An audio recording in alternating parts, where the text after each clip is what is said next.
మొత్తం మీద నిన్న మాజీ క్రికెటర్ అజారుద్దీన్ మంత్రిగా ప్రమాణ స్వీకారం చేసిండు. ఆ తర్వాత కొంతమంది ఆశిస్తూ ఉన్నారు కదా, కొంతమందికి ఒక రకంగా బుజ్జగించేటువంటి ప్రయత్నం జరిగింది. అందులో భాగంగా సుదర్శన్ రెడ్డికి ప్రభుత్వ సలహాదారుగా, ఆ తర్వాత ప్రేమ్ సాగర్ రావుకు కార్పొరేషన్ చైర్మన్గా పదవులు ఇస్తూ మొత్తం మీద ప్రభుత్వం ఒక రకంగా వాళ్ళని బుజ్జగించేటువంటి ప్రయత్నం చేస్తూ ఉంది. తర్వాత అజారుద్దీన్కి గతం నుంచి కూడా మొదటి నుంచి కూడా అక్కడ ఎమ్మెల్సీ ఇస్తారు, ఆ తర్వాత మంత్రి పదవి ఇస్తారు అనేటువంటి చర్చ జరిగింది. అదేవిధంగా నిన్న మంత్రి పదవిని ఇచ్చేసిండ్రు. తర్వాత వరంగల్ జిల్లాలో ముఖ్యమంత్రి గారి పర్యటన, తర్వాత అక్కడ ఉన్నటువంటి ఎవరైతే వరద బాధితులు ఉంటారో ఆ వరద బాధితులను ఆయన పరామర్శించడంలో భాగంగా ఎవరైతే పంట నష్టపోయినటువంటి పంటకు ఎకరాకు 10,000 రూపాయల చొప్పున, తర్వాత ఇంటిని అంటే ఇళ్లలకు నీళ్ళు వచ్చిన వారు ఉంటారో వాళ్ళకు 15,000 రూపాయల చొప్పున, తర్వాత ఒకవేళ పూర్తిగా దెబ్బతిన్నటువంటి ఇళ్లకు సంబంధించి అర్హత ఉంటే ఇందిరమ్మ ఇళ్లలో అవకాశం కల్పించాలని చెప్పేసి ముఖ్యమంత్రి రేవంత్ రెడ్డి ఆదేశించడం జరిగింది. మొత్తం మీద ఇక్కడ జూబ్లీహిల్స్ ప్రచార కార్యక్రమం ఇట్లా జరుగుతూ ఉంది. అయితే తెలంగాణ రాజ్యాధికార పార్టీ నిన్న పాలమూరు యూనివర్సిటీలో ప్రత్యేకంగా విద్యార్థులతో ముఖాముఖి నిర్వహించినారు తెలంగాణ రాజ్యాధికార పార్టీ వ్యవస్థాపక అధ్యక్షుడు తీన్మార్ మల్లన్న.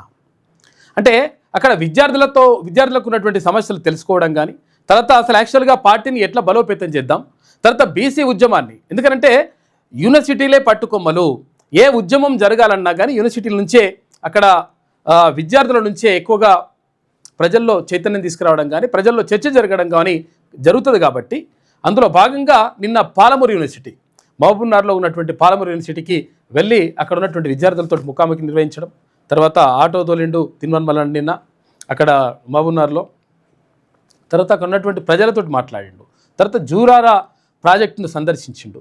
ఇదంతా కూడా ఏంది అంటే అక్కడ ఉన్నటువంటి స్థానికంగా ఉన్నటువంటి సమస్యలు తెలుసుకోవడం, స్థానిక ప్రజలతోటి మమేకం కావడం, ఇటు విద్యార్థి నాయకులతోటి మమేకం కావడం, ఈ విధంగా పార్టీని బలోపేతం చేయడంలో భాగంగా ఏదైతే భావ ప్రసారం ఉందో, భావ ప్రసారం అనేటువంటిది సరిగ్గా జరిగే విధంగా ఒక ప్రణాళికాబద్ధంగా ముందుకెళ్తా ఉంది తెలంగాణ రాజ్యాధికార పార్టీ. అందులో భాగంగా అటు తీన్మార్ మల్లన్న కానీ, తర్వాత వర్కింగ్ ప్రెసిడెంట్ సూదగాని హరిశంకర్ గౌడ్, తర్వాత ముఖ్య నాయకులందరూ కూడా అక్కడికి వెళ్ళిండ్రు.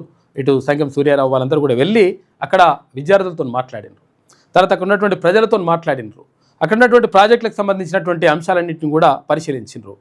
అందులో భాగంగా మొత్తం మీద ఒక రకంగా బీసీ భావజాల వ్యాప్తి అనేటువంటిది సరిగ్గా జరగాలి, ప్రజల్లోకి పార్టీని బలంగా తీసుకెళ్లడం కానీ, తర్వాత బీసీ వాదాన్ని ప్రజల్లోకి తీసుకెళ్లడం కానీ, ప్రజల్ని అంటే ఇది తెలియనటువంటి విషయాలు ఎవరైతే ఉంటారో వాళ్ళని చైతన్యం చేయడం కానీ, అటు ఎస్సీ ఎస్టీ బీసీ మైనార్టీలందరినీ కలుపుకొని పోవడం, ఇదంతా కూడా ఒక ప్రణాళికాబద్ధంగా ముందుకెళ్తా ఉంది తెలంగాణ రాజ్యాధికార పార్టీ.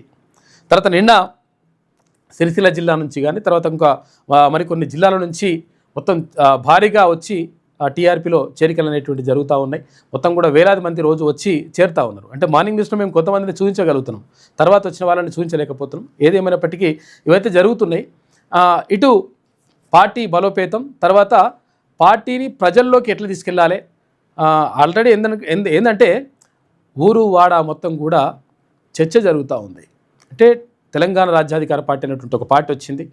దీని ద్వారా బీసీల చైతన్యం, బీసీలతో పాటు అణగారిన వర్గాలైనటువంటి ఎస్సీ ఎస్టీ మైనార్టీలందరినీ కూడా కలుపుకొని పోవడం, అటు అగ్రవర్ణ పేదలను కూడా కలుపుకొని పోవడం, అటు ఎవరికెంత వారికంత వాటా అనేటువంటి నినాదంతో వచ్చినటువంటి పార్టీ కాబట్టి 100% ఆదరిస్తారనేటువంటి నమ్మకం కలుగుతూ ఉంది. ఎందుకంటే ఎక్కడికి వెళ్ళినా కానీ అపూర్వ స్వాగతం పలుకుతూ ఉన్నారు అక్కడ ఉన్నటువంటి ప్రజలు తీన్మార్ మల్లన్నగా. తర్వాత ఇక్కడ ఉన్నటువంటి నాయకులు ఎవరైతే ఉంటారో టీఆర్పీ నాయకులందరికీ కూడా మంచి ఆదరణ లభిస్తూ ఉంది. ఈ నేపథ్యంలో ఒక చర్చ మాత్రం జరుగుతూ ఉంది రాష్ట్ర వ్యాప్తంగా. బీసీలకు సంబంధించి ఇంతవరకు ముఖ్యమంత్రి లేడు, 2028లో ఇక్కడ బీసీ ముఖ్యమంత్రి కావాలనేటువంటి చర్చ మాత్రం రాష్ట్ర వ్యాప్తంగా జరుగుతున్నటువంటి పరిస్థితి కనిపిస్తూ ఉంది. ఇంకా చాలా విషయాలను మనం మాట్లాడుకుందాం. మాన్యునిస్లో ముందుగా ఈనాడు దినపత్రికను చూద్దాం. ఎకరాకు 10,000 రూపాయల పరిహారం, నీట మురిగిన ఇంటికి 15,000 రూపాయలు. నిరాశ్రయులైతే ఇందిరమ్మ ఇల్లు ఇవ్వాలని చెప్పేసి ప్రభుత్వం భావిస్తూ ఉంది. మృతుల కుటుంబాలకు 5 లక్షల చొప్పున ఇస్తాం. తుఫానుతో 12 జిల్లాల్లో తీవ్ర నష్టం అని చెప్పేసి సీఎం రేవంత్ రెడ్డి అంటా ఉన్నాడు. వరంగల్ వరద ప్రభావిత ప్రాంతాల్లో నిన్న పర్యటించాడు. ఏరియల్ సర్వే నిర్వహించిన తర్వాత కిందికి వచ్చి అక్కడ హన్మకొండలో ఒక మీటింగ్ ఏర్పాటు చేసి అక్కడ ఉన్నటువంటి అంటే అధికారులతోటి ఒక మీటింగ్ ఏర్పాటు చేసి అసలు ఉన్నటువంటి పరిస్థితిని సమీక్షించాడు. దాంతోపాటు వరద ప్రభావిత ప్రాంతాలు ఏవైతే ఉంటాయో అక్కడ కొన్ని కాలనీల్లో ముఖ్యమంత్రి స్వయంగా వెళ్ళి తిరిగిండు. అక్కడ గతంలో కూడా బాగా వర్షాలు వచ్చి భద్రాచలం ప్రాంతానికి పోతే అప్పుడు ముఖ్యమంత్రిగా ఉన్న కేసీఆర్ పోయి మీకు ఈ ఇల్లు ఎందుకు మొత్తం కూలగొట్టి పడేసి కొత్త ఇల్లు కట్టిస్తా అన్నాడు.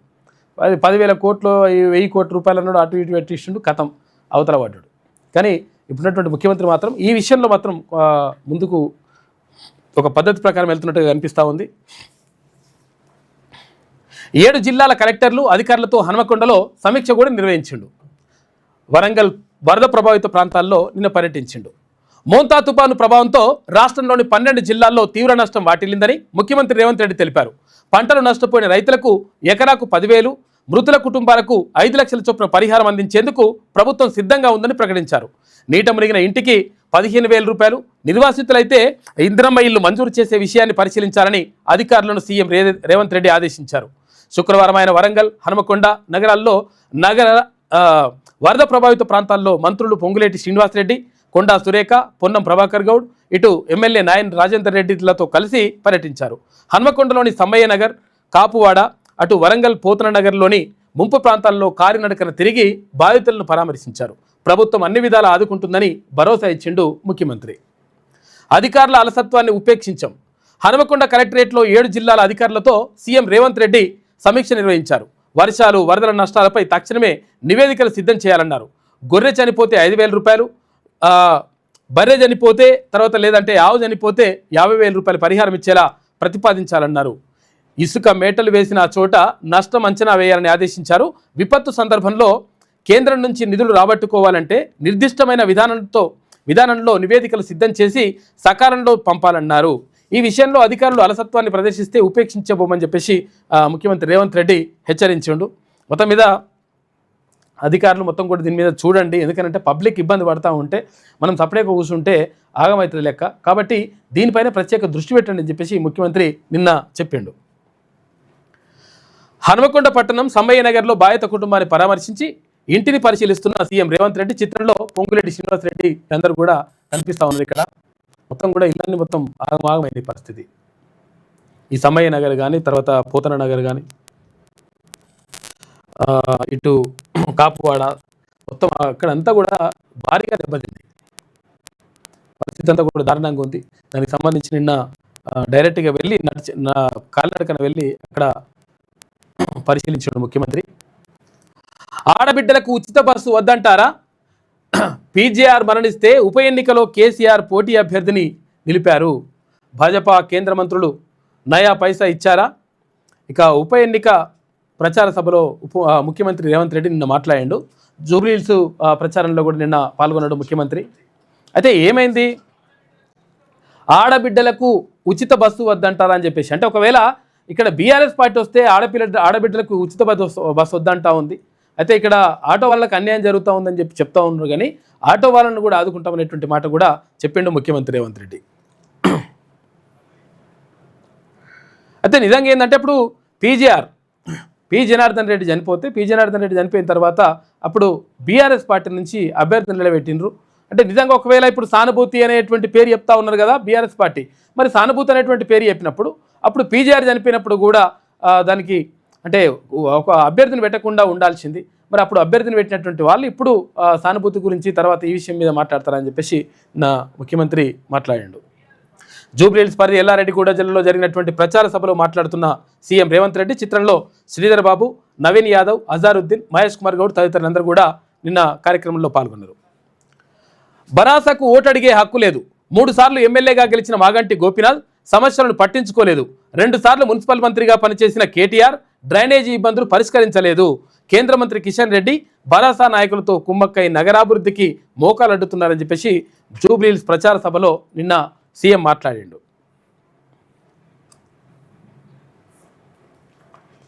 హస్తం పార్టీ డిపాజిట్ కోల్పోతే 6 గ్యారెంటీలు అమలైతే అని చెప్పేసి ఇక్కడ BRS working president KT Rama Rao అంటున్నాడు.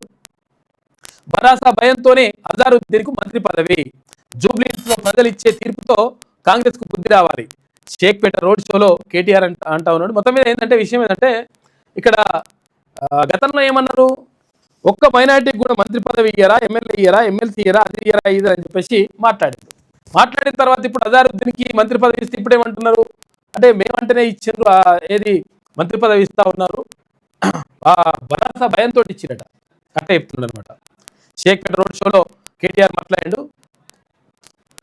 జూబ్లీహిల్స్ ఉప ఎన్నికలో కాంగ్రెస్ పార్టీ డిపాజిట్ కోల్పోతేనే రాష్ట్ర ప్రజలకు ఇచ్చిన 420 హామీలు 6 గ్యారెంటీలు అమలవుతాయని భరాసా కార్యనిర్వాహక అధ్యక్షుడు కేటీఆర్ అన్నారు.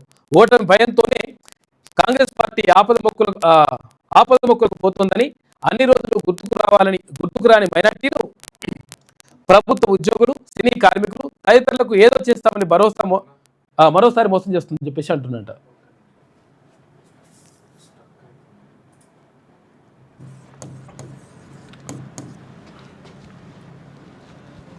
నైన్ 8866 524 314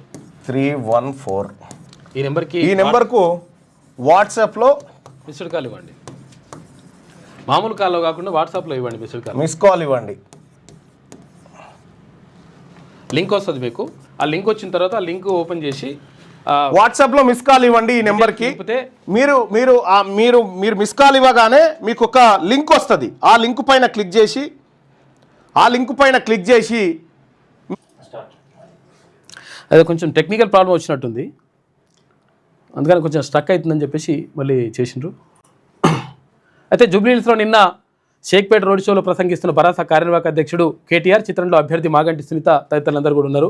అయితే 3 పార్టీలు కూడా విస్తృతంగా పర్యటిస్తూ ఉన్నాయి జూబ్లీహిల్స్లో ఉప ఎన్నికలకు సంబంధించి. అటు కాంగ్రెస్ పార్టీ, ఇటు భారతీయ జనతా పార్టీ, అటు బీఆర్ఎస్ పార్టీ, అన్ని పార్టీలు కూడా విస్తృతంగా పర్యటిస్తూ తర్వాత తమ అభ్యర్థి గెలుపు కోసం ప్రయత్నాలు అయితే ముమ్మరంగా కొనసాగిస్తున్నాయి. ఓట్లు అడిగే నైతిక హక్కు కాంగ్రెస్కు లేదు. జూబ్లీహిల్స్ అభ్యర్థిని ధరుస్థలంలో నిర్ణయించారు. మజ్లిస్ ఆదేశాల మేరకే అజారుద్దీన్కు మంత్రి పదవి. గతంలో వరదల సమయంలో ఇస్తామన్న 10,000 రూపాయలు ఎందుకు ఇవ్వలేదు? ప్రభుత్వాన్ని ప్రశ్నించిన కేంద్ర మంత్రి కిషన్ రెడ్డి రాష్ట్రానికి 40,000 సౌర రూప్ టాప్ యూనిట్లు వచ్చినట్లుగా చెప్పిండట నిన్న కిషన్ రెడ్డి కేంద్ర మంత్రి. ఇప్పుడు ఏంటంటే ఇప్పుడు అసలు యాక్చువల్గా ఇప్పుడు ఒక బీసీ అభ్యర్థి నిలబెడితే ఇక ఇష్టం వచ్చినట్టు రకరకాలుగా ఇట్లా చేస్తుంటున్నాడు వ్యాఖ్యలు. ధరుస్థలం నుంచి వచ్చిందట. 2 ఏళ్లుగా ఇచ్చిన హామీలను అమలు చేయని కాంగ్రెస్ పార్టీకి ఓట్లు అడిగే నైతిక హక్కు లేదని కేంద్ర మంత్రి కిషన్ రెడ్డి అన్నారు. జూబ్లీహిల్స్ కాంగ్రెస్ అభ్యర్థిని రేవంత్ రెడ్డి, సోనియా గాంధీ, రాహుల్ గాంధీ, మల్లికార్జున ఖర్గేలు కాకుండా ధరుస్థలంలో ఓవైసీ నిర్ణయించారని చెప్పేసి ఆరోపించిండు. ఓవైసీ నిర్ణయించిరట. ఇట్లా ఎందుకో మరి అది చేస్తారంటే సరే, ఈ పార్టీలకు సంబంధించి రకరకాల కామెంట్స్ ఇవన్నీ కూడా కథ నడుస్తూ ఉంటుంది. ఎవరి బాధ వాళ్ళు పడుతుంటారు. అజారుద్దీన్ అనే నేను మంత్రిగా ప్రమాణ స్వీకారం చేసిండు. నిన్న హాజరైన సీఎం రేవంత్ రెడ్డి, మంత్రులు.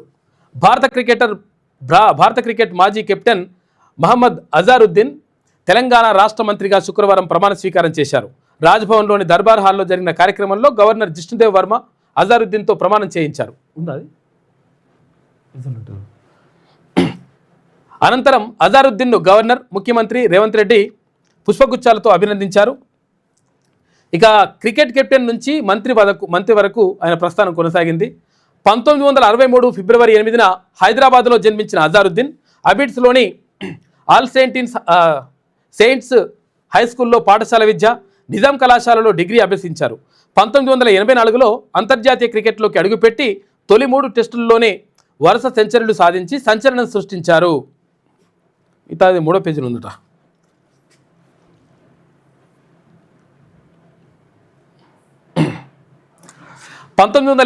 లో భారత క్రికెట్ జట్టు కెప్టెన్గా బాధ్యతలు చేపట్టారు.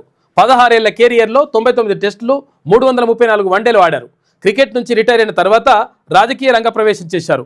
2009 లోక్సభ ఎన్నికల్లో ఉత్తరప్రదేశ్లోని మొరదాబాద్ స్థానం నుంచి కాంగ్రెస్ పార్టీ ఎంపీగా గెలుపొందారు. 2018లో పిసిసి వర్కింగ్ ప్రెసిడెంట్గా నియమితులయ్యారు. ఇటు 2023 అసెంబ్లీ ఎన్నికల్లో జూబ్లీహిల్స్ అసెంబ్లీ నియోజకవర్గంలో కాంగ్రెస్ అభ్యర్థిగా పోటీ చేసి ఓడిపోయారు. ఇటీవల ఎమ్మెల్సీగా అజారుద్దీన్ పేరును రాష్ట్ర మంత్రివర్గం సిఫారసు చేయగా అది గవర్నర్ వద్ద పెండింగ్లో ఉంది. ప్రమాణ స్వీకార కార్యక్రమంలో స్పీకర్ గడ్డం ప్రసాద్ కుమార్, మండలి చైర్మన్ గుత్తా సుఖేందర్ రెడ్డి, ఉప ముఖ్యమంత్రి మల్లు భట్టి విక్రమార్క, మంత్రులు తుమ్మల నాగేశ్వరరావు, ఉత్తమ్ కుమార్ రెడ్డి, కోమటిరెడ్డి వెంకటరెడ్డి, దుద్దిల శ్రీధర్ బాబు, దామోదర రాజనరసింహ, జూపల్లి కృష్ణారావు, పొంగిరెడ్డి శ్రీనివాసరెడ్డి, పొన్నం ప్రభాకర్ అందరు మంత్రులందరూ రాస్తే అయిపోతున్నాము. వివేక్ వెంకటస్వామి, వాకిటి శ్రీహరి, అడ్లూరి లక్ష్మణ్ కుమార్, పిసిసి అధ్యక్షుడు మహేష్ కుమార్ గౌడ్, ప్రభుత్వ ప్రధాన కార్యదర్శి రామకృష్ణరావు తదితరులు పాల్గొన్నారు. అజారుద్దీన్ కుమారుడు, ఇతర కుటుంబ సభ్యులు ఈ కార్యక్రమానికి హాజరయ్యారు. అనంతరం గవర్నర్తో ముఖ్యమంత్రి, మంత్రులు గ్రూప్ ఫోటోలు దిగారు. ఇక ఈరోజు తన జీవితంలో మరిచిపోలేదని అజారుద్దీన్ అన్నారు.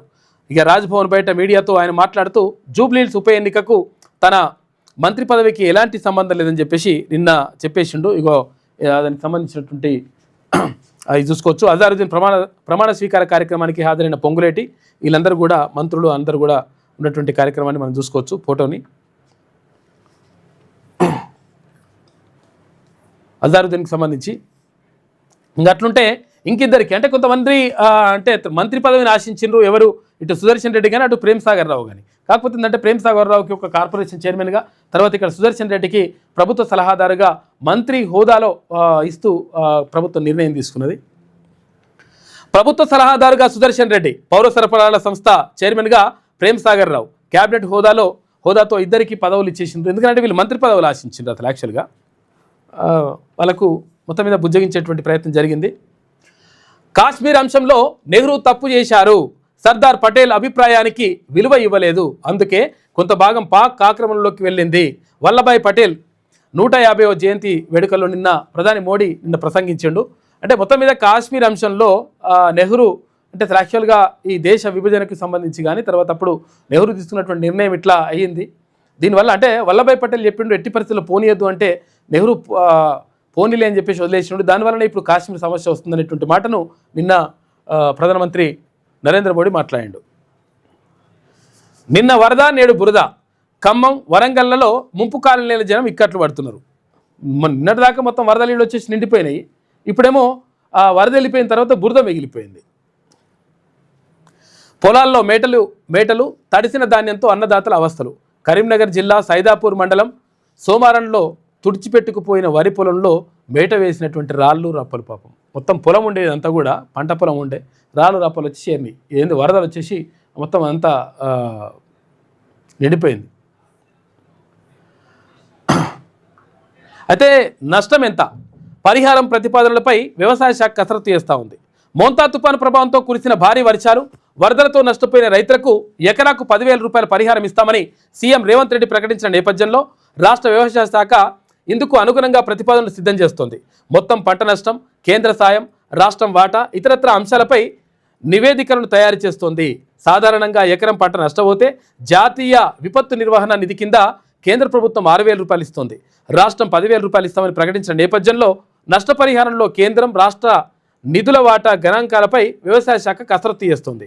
విపత్తు నిర్వహణ నిధి కింద కేంద్రం ఏటా రాష్ట్ర ప్రభుత్వం నుంచి వచ్చే ప్రతిపాదనలు పరిశీలించి నిధులను విడుదల చేస్తుంది. ఒక ఏడాది విడుదలైనటువంటి నిధులు పూర్తిగా వినియోగమైనట్లు ధృవీకరణ పత్రాలు అంటే యూసీ సమర్పిస్తేనే మరుసటి సంవత్సరం నిధులు ఇస్తోంది.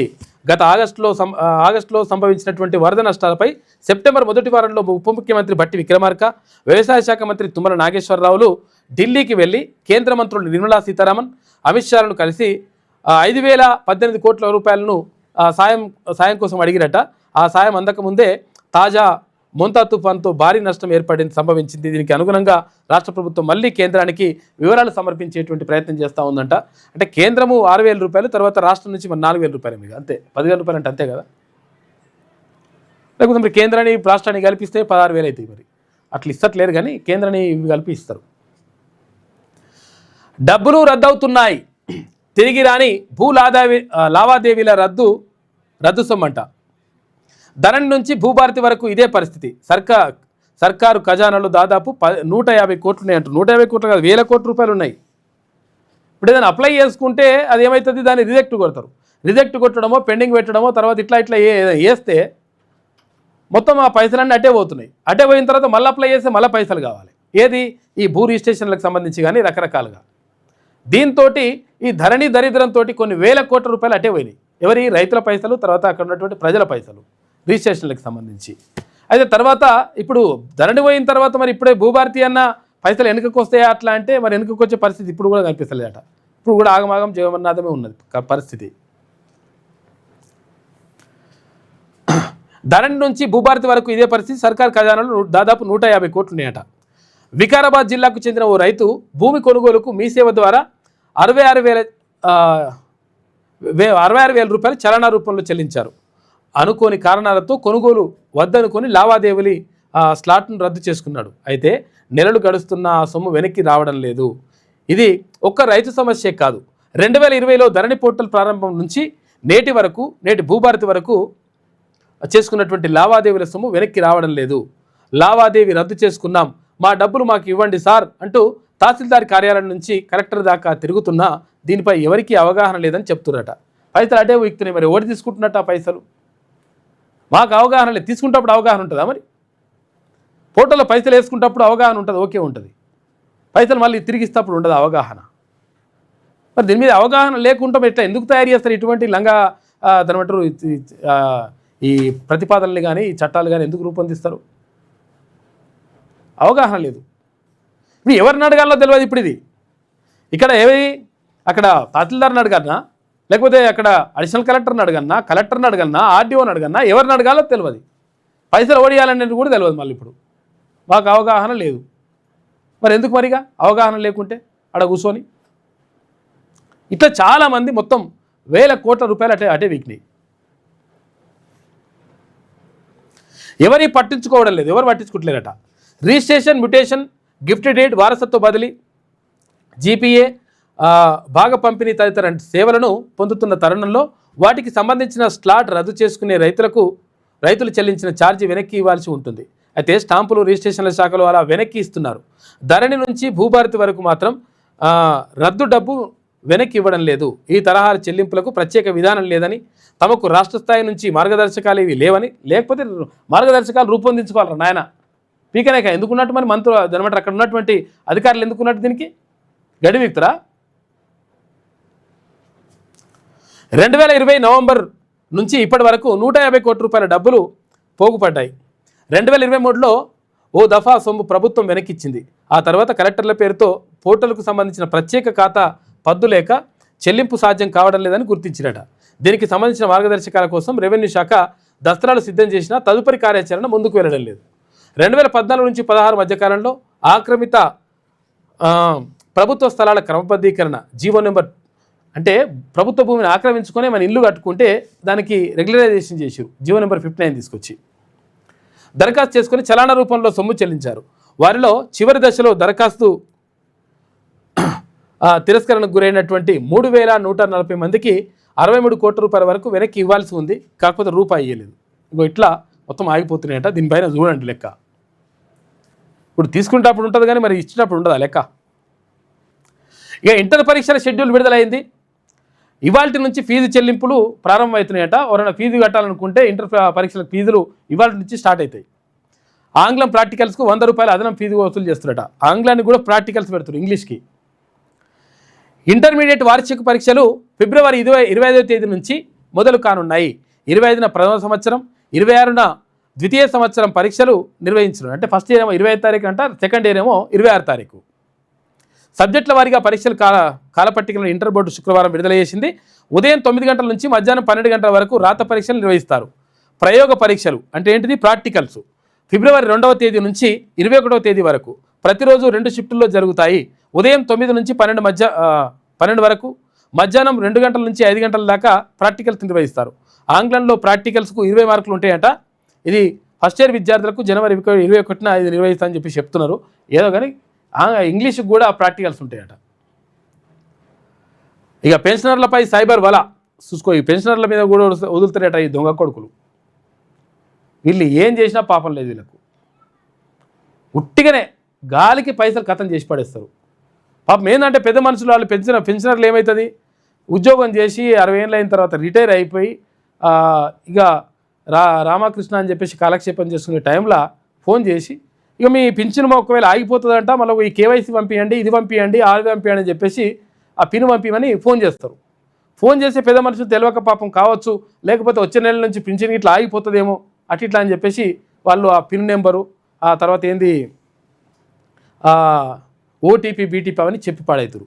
దాంతో మొత్తం ఊడ్చేస్తున్నాడు పైసలన్నీ. ఇట్లా చాలా ఇబ్బందులు పడుతూ ఉన్నారు. కాబట్టి జాగ్రత్తగా ఉండండి. ఎవరిని కూడా బిన్ను చెప్పొద్దు ఇవన్నీ ఓటీపీలు బీటీపీలు. ఆరోగ్య శాఖలో పనిచేసిన ప్రసాదరావు పదవి విరమణ అనంతరం వచ్చిన దాదాపు 50 లక్షల రూపాయలు బ్యాంకు ఖాతాలో వేసుకొని జీవనం సాగిస్తున్నారు. ఒకరోజు పెన్షన్ కార్యాలయం ఉద్యోగి పేరిట ఆయన కాల్ వచ్చిందట, పెన్షన్ కార్యాలయం నుంచి వచ్చినట్టుగా. మీ లైఫ్ సర్టిఫికేట్ అప్డేట్ చేయాలని, లేకపోతే తర్వాతి నెల పింఛన్ ఆగిపోతుందని అవతలి వ్యక్తి చెప్పాడు. తన ప్రాథమిక వివరాలు సరిగా చెప్పడంతో పెన్షన్ కార్యాలయం ఉద్యోగిగానే భావించిన ప్రసాదరావు అడిగినట్లుగానే బ్యాంకు ఖాతా వివరాలతో పాటు పిన్ నెంబరు ఓటీపీ చెప్పాడు.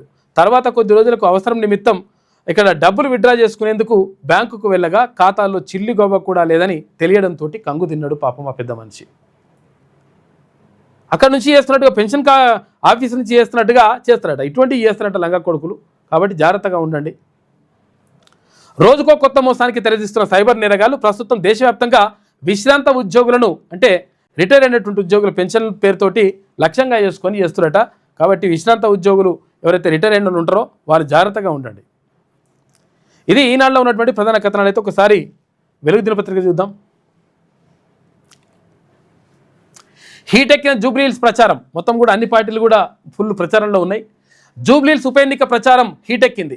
విజయమే లక్ష్యంగా 3 ప్రధాన పార్టీలు బరిగీసి కొట్లాడుతున్నాయి. కాంగ్రెస్ నుంచి ఇన్నాళ్ళు మంత్రుల వరకే ప్రచారంలో పాల్గొనగా శుక్రవారం స్వయంగా సీఎం రేవంత్ రెడ్డి రంగంలోకి దిగారు. వెంగళరావు నగర్, సోమాజిగూడ డివిజన్లలో రోడ్ షోలు, కార్నర్ మీటింగ్లతో హోరెత్తించారు.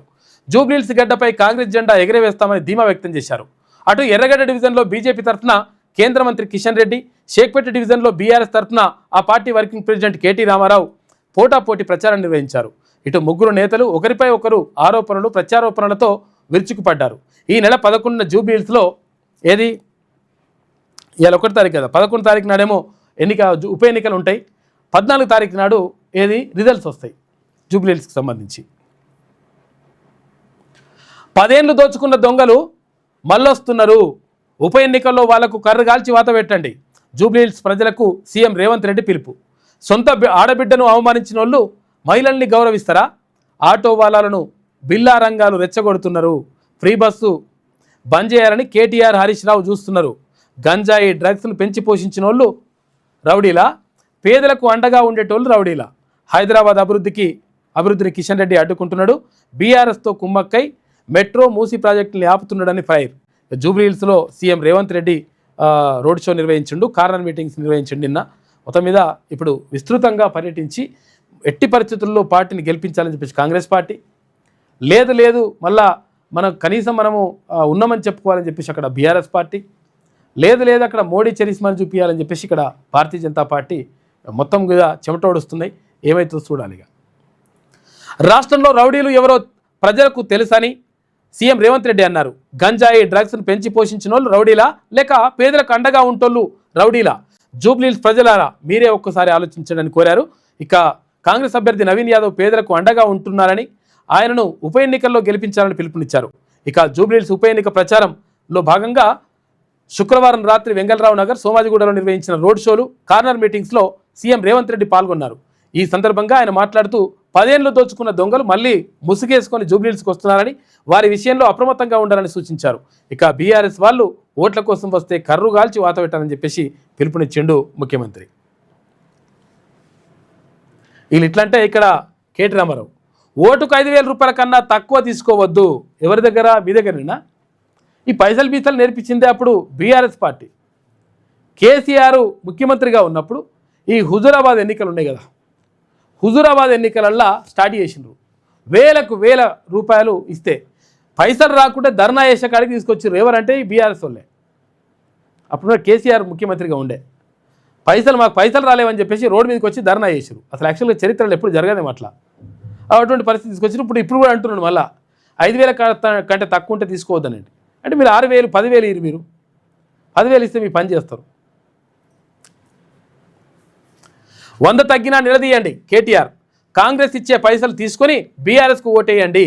జూబ్లీహిల్స్లో కాంగ్రెస్కు బుద్ధి చెప్తేనే రాష్ట్రంలోని 4 కోట్ల మందికి మేలు. అగో జూబ్లీ హిల్స్లో గెలిపిస్తే రాష్ట్రంలో 3 కోట్ల మందికి మేలు జరుగుతుందట. ఆ పార్టీకి ఓటేస్తే మళ్ళీ మోసపోక తప్పదని కామెంటు అని చెప్పేసి ఓ వార్త కనిపిస్తూ ఉంది. జూబ్లీ హిల్స్ బైపోల్స్లో కాంగ్రెస్ ప్రలోభాలకు గురి చేస్తుందని, ఓటుకు 5,000 రూపాయలు ఇస్తుందని బీఆర్ఎస్ వర్కింగ్ ప్రెసిడెంట్ కేటీఆర్ ఆరోపించారు. ఓటుకు 5,000 కన్నా తక్కువ తీసుకోకండి, 100 తగ్గినా నిలదీయండి, అందులోనూ కమిషనర్లు బొక్కుతున్నారా అని అడగండి, కాంగ్రెస్ ఇచ్చే పైసలు తీసుకొని బీఆర్ఎస్ కోటేయండి అని చెప్పేసి అంటారు. మరి బీ దగ్గర తీసుకొని వాళ్ళకి వేసి పాడైతే మళ్ళీ ఎట్లయితుంది కథ?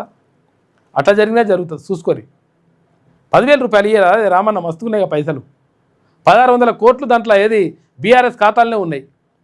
అఫీషియల్గా తెలిసిన పైసలే 1,600 కోట్లు తీసుకొచ్చి వంచూరి, ఇంటికో 1,00,000 రూపాయలు ఇయ్యి, ఇచ్చినా కానీ వేయొద్దు, చూసుకొని గుర్తుపెట్టుకొని. పైసలు ఇచ్చారు కానీ పైసలు ఇచ్చిన వాళ్ళకి వేసారు, ఆగమవుతుంది కథ. కాంగ్రెస్ను జనం నమ్మట్లే, జూబ్లీ హిల్స్లో బీఆర్ఎస్ ప్రభావం లేదు అని చెప్పేసి కిషన్ రెడ్డి అంటున్నారు. అంతా బీజేపీ ఉన్నట్టుంది.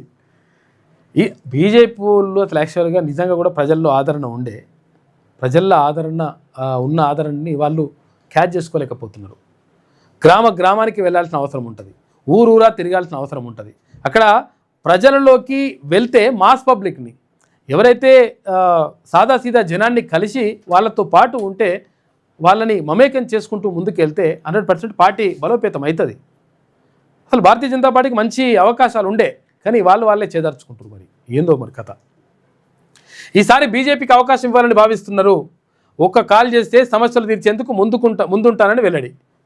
కిషన్ రెడ్డి గారు మీ నెంబర్ పెడితే నెంబర్ మేము కూడా పెడతాం. ఈడ పెట్టేసి ఒక కాల్ చేస్తే మరి సమస్యలు తీరుస్తూ అంటారు. కానీ అంతకంటే మంచిదేముంది? నిజంగా అట్లా తెలిస్తే చాలా సంతోషం. ఆ పని చేయండి. నెంబర్ ఏందో చెప్పురు, జరా ఎత్తే నెంబర్ చెప్పురు మళ్ళా. ఎందుకంటే ఎత్తని నెంబరో లేకపోతే ఇంకోరి నెంబరో ఇచ్చేసి పరిచయం చేయకూరి, ఎత్తే నెంబర్ చెప్పండి, చెప్తే పెడతాము. పెట్టేసి నిజంగా ఒక్క కాల్ చేస్తే మరి చేస్తారట, సంతోషం. తెలంగాణకు రావాల్సిన నిధులు అవన్నీ కూడా తీసుకొని రండి. ఎర్రగడ్డలో ఇంటింటి ప్రచారం చేసిన కేంద్ర మంత్రి.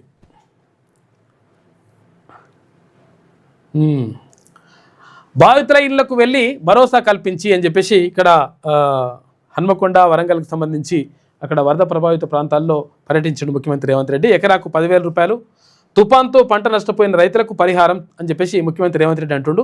ఇండ్లు మునిగిన వారికి 15,000 రూపాయలు, మృతుల కుటుంబాలకు 5 లక్షల రూపాయలు. ఇటు గ్రేటర్ వరంగల్లోని నాలాల కబ్జాలు తొలగించాల్సిందే, అధికారుల మధ్య కోఆర్డినేషన్ లేక సమస్యలు పెరుగుతున్నాయి, కలెక్టర్లు ఫీల్డ్ విజిట్ చేయాలి, ఆఫీసర్లు నిర్లక్ష్యం వేయాల్సిందేనని ఆదేశించిండు. హుస్నాబాద్, గ్రేటర్ వరంగల్లో CM Revanth Reddy aerial survey నిర్వహించిండు. ఏరియల్ సర్వే అంటే మీద గాలిమోటర్ల బాధిత ఇండ్లకు వెళ్ళి భరోసా కల్పించి, హనుమకొండ కేయు 100 ఫీట్ల రోడ్లో అక్కడ కాకతీయ యూనివర్సిటీ పోతుంది కదా, కాజిపేట బ్రిడ్జ్ దిగిన తర్వాత ఇక్కడ లెఫ్ట్ సైడ్ పోతే 100 ఫీట్ల రోడ్ ఉంటుంది. అక్కడ నుంచి పోతే కాకతీయ యూనివర్సిటీ వస్తుంది. ఆ రోడ్లో మొత్తం అక్కడ కాలనీలన్నీ మునిగిపోయినాయి, చాలా దారుణంగా పరిస్థితి ఉండే, అటు పోయినట. హనుమకొండ కేయు 100 ఫీట్ల రోడ్లో ఊర చెరువు పొంగి నీట మునిగిన కాలనీలను సీఎం రేవంత్ రెడ్డి పరిశీలించారు. బురదలతో నిండినటువంటి సమ్మయ్య నగర్ చుట్టూరా ఉన్న బాధితులను పరామర్శించారు. వారి సమస్యలను విన్నారు. వారి నుంచి వినతి పత్రాలను స్వీకరించారు. ఓ మహిళకు చెందినటువంటి గుడిసెలో పప్పులు, ఉప్పులు సహా నిత్యావసర వస్తువులు నీట మునగ్గా స్వయంగా సీఎం రేవంత్ రెడ్డి పరిశీలించారు. ఆమెకు ధైర్యం చెప్పి బాధితురాలకు పూర్తి సాయం అందించాలని కలెక్టర్ స్నేహ శబరీష్కు గ్రేటర్ కమిషనర్ ఆదేశించారు. ఇక మోంతా తుఫాన్ వల్ల నష్టపోయిన వారికి ప్రభుత్వం అండగా ఉంటుందని భరోసా ఇచ్చారు. ఇక్కడి నుంచి నిధులు 90 కోట్ల రూపాయలతో నిర్మించిన నయీం నగర్ బ్రిడ్జి, నాలా అభివృద్ధి పనులను పరిశీలించారు. భద్రకాళి ఆలయం దగ్గరలోని కాపువాడ, రంగంపేట, పోతన నగర్ ముంపు కాలనీలకు వెళ్లారు. కాలనీ వాసులు చెప్పిన సమస్యలు, కావాల్సిన సౌకర్యాలు ఏంటో అడిగి తెలుసుకున్నారు. ఇండ్లు కోల్పోయిన వారికి ఇందిరమ్మ ఇండ్లు కేటాయించేలా చూడాలని చెప్పేసి ముఖ్యమంత్రి రేవంత్ రెడ్డి నిన్న చెప్పిండు. మంత్రిగా అజారుద్దీన్ ఇక రాజ్భవన్లో ప్రమాణం చేయించిన గవర్నర్ అని చెప్పేసి ఒక వార్త కనిపిస్తూ ఉంది. హాజరైన సీఎం, డిప్యూటీ సీఎం, మంత్రులు, పీసీసీ చీఫ్. నాపై కేసులు రుజువైనట్లు కిషన్ రెడ్డి నిరూపించగలరా అని చెప్పేసి అజారుద్దీన్ అడుగుతా ఉన్నాడు. ఏ శాఖ ఇచ్చినా బాధ్యతతో పనిచేస్తానని వెల్లడి. మైనార్టీలకు మంత్రి పదవి ఇస్తే తప్పేంటి అని చెప్పేసి మంత్రి వివేక్ వెంకటస్వామి అంటా ఉన్నాడు. ఇక సిఎస్లు విచారణకు రావాలి. దేనికోసం అంటే కుక్కల గురించట. వీధి కుక్కలకు సంబంధించి ఏం చర్యలు తీసుకున్నారు, ఏం కథ, వాటి కుటుంబ నియంత్రణ ఆపరేషన్ చేపిస్తున్నారా లేదా, కుటుంబ నియంత్రణ ఆపరేషన్ చేస్తే మంచిగా ఉంటుంది, లేకపోతే కుక్కలు బాగా పెరిగిపోతున్నాయి అట. ఎప్పుడు అదే పని మీద ఉండేటతోటి మొత్తం అదే పని లేదా పాడలేదా వీధి కుక్కలకు. దీంతో మొత్తం కుక్కలు ఏది జనాభా పెరుగుతుందట, కుక్కల జనాభా. దాంతో అంటే ఇంక అంతో ఇంతో ఇంకా తెలంగాణ వాళ్ళు సమర్పించిరట లెక్కలు ఇచ్చిరట. మా దగ్గర ఇన్ని కుక్కలు ఉన్నాయి, ఈ కుక్కలకు ఈ కుటుంబ నియంత్రణ ఆపరేషన్లు చేసినాం, మేము అవి కట్ చేసేసి మొత్తం మీద పిల్లలు కాకుండా చేస్తున్నాం అని చెప్పిరట కొన్ని కుక్కలకు. కానీ వేరే కొన్ని రాష్ట్రాల్లో చెప్పలేదంటే వాళ్ళందరూ సిఎస్లు రండి, మీరు చీఫ్ సెక్రటరీ ఉంటారు కదా రాష్ట్రంలో, రండి మీరే రండి, డైరెక్ట్ హాజరు గారు బాబు అని చెప్పేసి సుప్రీంకోర్టు ఆదేశాలు ఇచ్చింది. వీధి కుక్కల విషయంలో తీసుకున్న చర్యలపై అఫిడవిట్లు దాఖలు చేయాలని, గతంలో తామిచ్చిన ఆదేశాలను అధికారులు పట్టించుకోలేదని సుప్రీంకోర్టు ఆగ్రహం వ్యక్తం చేసింది. వచ్చే విచారణకు బెంగాల్, తెలంగాణ మినహా ఈ 2 రాష్ట్రాలు ఏమో ఆల్రెడీ సమర్పించినాయి అనమాట. మినహా అన్ని రాష్ట్రాల సీఎస్లు కోర్టుకు హాజరు కావాల్సిందని చెప్పేసి తేల్చి చెప్పింది. మంచి పని చేసింది, రజా భయాన్ చెప్పిందట. ఫిబ్రవరి 25 నుంచి ఇంటర్ ఎగ్జామ్స్. వచ్చే ఏడాది ఫిబ్రవరి 25 నుంచి మార్చి 18 వరకు ఇంటర్ పరీక్షలు నిర్వహించనున్నట్లు ఇంటర్ బోర్డు ప్రకటించింది. ఫస్ట్ ఇయర్ స్టూడెంట్లకు ఫిబ్రవరి 25 నుంచి మార్చి 17 వరకు, సెకండ్ ఇయర్ స్టూడెంట్లకి ఫిబ్రవరి 26 నుంచి మార్చి 18 వరకు పరీక్షలు ఉంటాయి. ఉద్యోగుల బకాయిలు 712 కోట్ల రూపాయలు విడుదల చేసిరట. ఎవరికి? ఇప్పుడు రిటైర్ అయిన తర్వాత వాళ్ళకు ఏది బెనిఫిట్ తీయాలి కదా, అటువంటి బెనిఫిట్స్ కూడా చాలామంది ఆగిపోయినాయి. పాపం బాధపడుతున్నారు చాలామంది, పింఛన్లు ఆగిపోయినాయి, రకరకాలుగా ఇబ్బంది పడుతున్నారు. వాళ్ళకు కొంచెం ఊరట ఇచ్చిందట ప్రభుత్వం. ప్రభుత్వ ఉద్యోగుల బకాయిలను ప్రభుత్వం విడుదల చేసింది. పంచాయతీరాజ్, R&B శాఖలకు సంబంధించిన పెండింగ్ బిల్లులను కూడా కలుపుకొని శుక్రవారం ఒకే రోజు 1032 కోట్ల రూపాయలను ఆర్థిక శాఖ రిలీజ్ చేసిందట. పత్తి రైతు పరేషాన్. తేమ కారణంగా ఆగిన కొనుగోళ్లు. 12 జిల్లాల్లో కొనేందుకు CCI నిరాకరించింది. మోంతా తుఫాన్తో తడిసిన పంట నిల్వ చేసే పరిస్థితులు లేక ఇబ్బందులు పడుతున్నారు. ఇక ప్రైవేటు వ్యాపారులకు అగ్గువకే అమ్ముకుంటున్నారు. కేంద్రానికి మంత్రి తుమ్మల నాగేశ్వరరావు లేఖ రాసినా స్పందిస్తలేరట. దానికి సంబంధించినటువంటి వార్త కనిపిస్తూ ఉంది. ప్రభుత్వ సలహాదారుగా Sudarshan Reddy, civil supplies corporation చైర్మన్గా ప్రేమ్ సాగర్ రావును నియమించింది ప్రభుత్వం. 2 ఎమ్మెల్యేలకు కేబినెట్ హోదాలో పదవులంట. ఎందుకంటే వీళ్ళు మంత్రులు కావాలని చెప్పేసి కొట్లాడారు వీళ్ళు. ఇక్కడ సుదర్శన్ రెడ్డి కానీ, తర్వాత అక్కడ ప్రేమ్ సాగర్ రావు కానీ, వాళ్ళిద్దరు మాకు మంత్రి పదవులు కావాలని కొట్లాడారు. ఇంకొంతమంది కూడా కొట్లాడుతారు. ఇక్కడ రాజగోపాల్ రెడ్డి, తర్వాత ఇక్కడ ఎవరు మన మీ ఎమ్మెల్యే మల్రెడ్డి రంగారెడ్డి, కొంతమంది నడుస్తున్నది. మరి ఏం చేస్తారో చూడాలి. ఇంకా 2 మంత్రి పదవులు బాకీ ఉన్నాయి, ఖాళీగా ఉన్నాయి. కటారి దంపతుల హత్య కేసులో 5గురికి మరణశిక్ష. చిత్తూరు జిల్లా సెషన్ కోర్టు తీర్పు చెప్పింది. 2015 నవంబర్ 17న ఘటన జరిగింది. ఆఫీసులోకి చొరబడి కత్తులతో పొడిచి మాజీ మేయర్ దంపతులను చంపేసిండ్రు. దోషి చింటూకు మరణశిక్ష, 70 లక్షల రూపాయలు జరిమానా విధించిండ్రు. వీళ్ళ అల్లుడైతారట వాడు. వీడు చింటో పంటో. వాడు ఏం చేసిండు, వీళ్ళ ఆస్తుల తగాదులో వచ్చినాయంట. వస్తే అక్కడ అత్తను మామని దంపి పడేసిండు. మీరు మేనల్లుడో లేకపోతే పిల్లనిచ్చిన అల్లుడో కానీ, వాడు ఇంకా 4గురిని తీసుకొని పోయి 5గురు కలిసి అప్పటికప్పుడే పొడిచి చంపేసారు ఇద్దరిని. ఆమె స్పాట్లోనే చచ్చిపోయింది. హాస్పిటల్కి పోయినాక ఈ కటారి మోహన్ చనిపోయిండు. ఇద్దరు చనిపోయారు పాపం. మేయర్ ఉండే ఇక్కడ ఏపీకి సంబంధించి. ఇక పటేల్ అంబేద్కర్ను కాంగ్రెస్ అవమానించింది, రాజకీయంగా అనగదొక్కాలని చూసింది అని చెప్పేసి ప్రధాని మోడీ అంటున్నాడు. కాశ్మీర్ మొత్తాన్ని ఇండియాలో కలపాలని పటేల్ చెప్తే నెహ్రూ వినలే. కాంగ్రెస్ అనాలోచిత నిర్ణయం కారణంగానే కాశ్మీర్ ముక్కలైంది. పటేల్ కలను సాకారం చేసినాం, కాశ్మీర్ సమస్యను పరిష్కరించినాం, ఇండియా వైపు ఎవరు కన్నెత్తి చూసినా వదలం, ఇంట్లో చొరబడి దాడి చేస్తామని వార్నింగ్. గుజరాత్లో సర్దార్ పటేల్ 150వ జయంతి వేడుకల్లో నిన్న ప్రధాని మోడీ మాట్లాడిండు. RSSను నిషేధించాలి, ఇది నా పర్సనల్ ఒపీనియన్ అని చెప్పేసి మల్లికార్జున ఖర్గే అంటుండే, AICC అధ్యక్షుడు. దేశంలో బీజేపీ సంఘ్ వల్లే శాంతి భద్రతల సమస్యలు. మహాత్ముడి హత్య తర్వాత RSSను బ్యాన్ చేయాలని పటేల్ లేఖ రాశారు. పటేల్ నెహ్రూ మధ్య సంబంధాలు సరిగా లేవంటూ చరిత్రను మోదీ వక్రీకరిస్తున్నారు, పటేల్ వారసత్వాన్ని అవమానిస్తున్నారని ఫైర్ అయ్యిండు మల్లికార్జున ఖర్గే. వల్లభాయ్ పటేల్, ఇందిరాగాంధీ గొప్ప నేతలు, వారిద్దరూ దేశ ఐక్యతకు కృషి చేశారని చెప్పేసి మాట్లాడిండు. ఇక హైరైజర్ బిల్డింగ్లకు హైదరాబాద్ అడ్డాగా మారిందంట. హైరైజర్ అంటే ఏంటిది? 30 అంతస్తులు, 40 అంతస్తులు, 50 అంతస్తులు, 60 అంతస్తులు, 63 అంతస్తులు. ఇప్పుడు చూడరు 63, 70 అంతస్తులు, ఇట్లా 70 అంతస్తులు. అరే 5 అంతస్తులు, 6 అంతస్తులు అంటేనే పేదగా కనిపిస్తుంది మనకు ఊర్లలో. ఇక సిటీల్లో అయితే ఒక 10-15 అంతస్తుల దాకా, ఇట్లా 20 అంతస్తుల దాకా ఇట్లా కనిపిస్తుంటుంది. ఈ హై రైజుడు అంటే ఏంటంటే ఇప్పుడు ఇక్కడ ఏది ఉంటుంది కదా, గచ్చిబౌలి, తర్వాత అక్కడ ఏది కోకాపేట, ఇటువంటివి ఉంటాయి కదా, తెల్లాపూరు, ఇటువంటి చోట్ల హై రైజుడు పెద్ద బిల్డింగ్లు కడుతున్నారు. వాటికి ఓకే వేపేసిరట, సంతకాలు పెట్టి ఓకే వేపేసారు. ఎందుకంటే మరి పైసలు అంతా లేకపోతే ఏమవుతుందో తెలియదు. ఈ హై రైజుడు బిల్డింగులు కూడా ఇంత పెద్ద పెద్ద బిల్డింగ్లు ఉంటాయి కదా, అవి కూడా నాలల పక్కకు, తర్వాత బఫర్ జోన్లో, ఎఫ్టీఎల్లో ఇవన్నీ కూడా ఉన్నాయట. మరి అవిటిని కూడా కొలగొట్టాలని చెప్పేసి పబ్లిక్ అడుగుతున్నారు. అక్రమంగా కట్టిన ఏవైతే ఉంటే వాటిని కొలగొట్టాలని. ఎందుకనంటే మరి పేదవాడిల్లు ధన్మని వచ్చేసి ఇట్లా అంటావు కదా, మరి అట్లా అన్నప్పుడు వాణి ఎందుకు ఆపుతున్నావు అని చెప్పేసి అడుగుతున్నారు పబ్లిక్. దీనికి కూడా మరి సరైనటువంటి క్వశ్చనే అది కూడా. 9 నెలల్లోనే 77 భవనాలకు అనుమతి ఇచ్చిందంట హెచ్ఎండిఏ. కోకాపేటలో G+ అంటే గ్రౌండ్ ఫ్లోర్ ప్లస్ 56 అంతస్తులు, అంటే 57 అంతస్తులు అన్నట్టు. ఇక తర్వాత G+ 63 అంతస్తులకు పర్మిషన్లు ఇచ్చేసిండ్రు. గ్రౌండ్ ఫ్లోర్ ప్లస్ తర్వాత 63 అంతస్తులు, 63 అంటే 64 అంతస్తులు అన్నట్టు మొత్తం టోటల్. ఇక బండ్లగూడ జాగీర్లో G+47, G+30 అంతస్తులు. ఇక మరిన్ని ప్రాంతాల్లో భారీ నిర్మాణాలకు అనుమతులు ఇచ్చి పడేసిర్రు. హెచ్ఎండిఏ ఓకే వేసి పడేస్తుందట. ఇది వెలుగులో ఉన్నటువంటి ప్రధాన కథనాలు. అయితే ఒకసారి ఆంధ్రజ్యోతి చూద్దాం. ప్రభుత్వ సలహాదారులుగా పి సుదర్శన్ రెడ్డి, పౌర సరఫరాల సంస్థ చైర్మన్గా ప్రేమ్ సాగర్ రావు, ఇద్దరికీ క్యాబినెట్ హోదా కల్పిస్తూ నియామకం. క్యాబినెట్ ప్రత్యేక ఆహ్వానితుడిగా సుదర్శన్ రెడ్డికి అవకాశం కల్పించారట. మంత్రి స్థాయిలో సౌకర్యాలు కూడా ఇస్తున్నారట.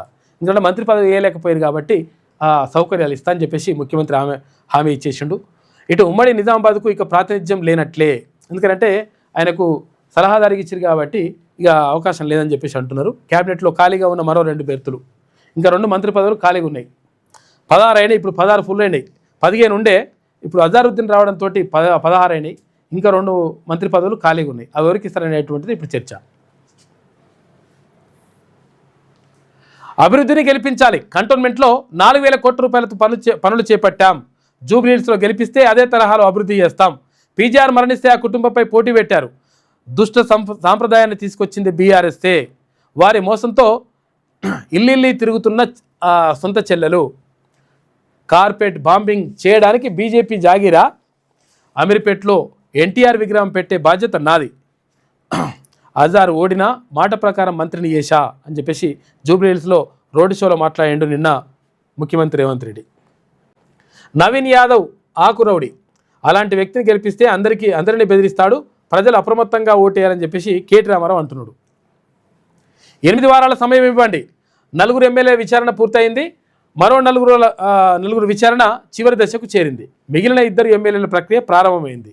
స్పీకర్ల కాన్ఫరెన్సు విదేశీ పర్యటనతో ఆలస్యమైందని చెప్పేసి వరద సహాయక చర్యలు పనుల్లో ఎమ్మెల్యేలు బిజీగా ఉన్నారంట. ఎమ్మెల్యేల ఫిరాయింపు కేసుల విచారణకు సుప్రీంను మరింత గడువు కోరిందంట స్పీకర్ కార్యాలయం. 10 మంది ఎమ్మెల్యేలు జంప్ అయ్యారు కదా, బీఆర్ఎస్ నుంచి కాంగ్రెస్ పార్టీకి జంప్ అయినరు. జంప్ అయినామా అంటే లేదు మేము కప్పుకున్నది జాతీయ జెండా కానీ అది కాంగ్రెస్ పార్టీ కండవ కాదని చెప్పారు. 4 మాట్లాడారు. ఇంకా 4 నడుస్తుందంట. ఇంకిద్దరు ఉన్నారు. ఇంకిద్దరు అంటే ఇప్పుడు దానం నాగేందర్, తర్వాత ఇటు కడియం శ్రీహరి. వాళ్ళిద్దరు కొంచెం చెప్పలేని పరిస్థితులు. ఎందుకంటే దానం నాగేందర్ ఏమో కాంగ్రెస్ పార్టీ నుంచి ఎంపీగా పోటీ చేసిండు. తర్వాత ఇక్కడ కడియం శ్రీహరి స్టేషన్ గన్పూర్ ఎమ్మెల్యే ఉన్నటువంటి కడియం శ్రీహరి, ఆయన కూతురు కడియం కావ్య కోసం కాంగ్రెస్ పార్టీ ఎంపీగా టికెట్ ఇస్తే కడియం కావ్య కోసం ప్రచారం చేసిండు కాంగ్రెస్ పార్టీకి సంబంధించి. ఎవరు? కడియం శ్రీహరి. దీంతో వాళ్ళిద్దరిది కొంచెం క్లిష్టంగానే ఉంది పరిస్థితి. కాకపోతే అంటే 4 పూర్తి అయిందంట.